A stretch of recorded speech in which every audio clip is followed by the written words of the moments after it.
राज्याचे उपमुख्यमंत्री अजितदादा यांचं अकाली निधन जे आहे ते झालेलं आपल्याला पाहायला मिळालेलं आहे.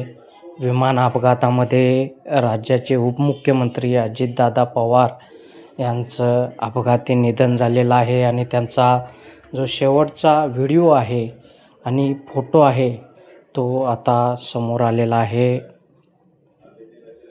अचानक विमान अपघातामध्ये पहाटे अजितदादा पवार यांचं निधन झालेलं आहे.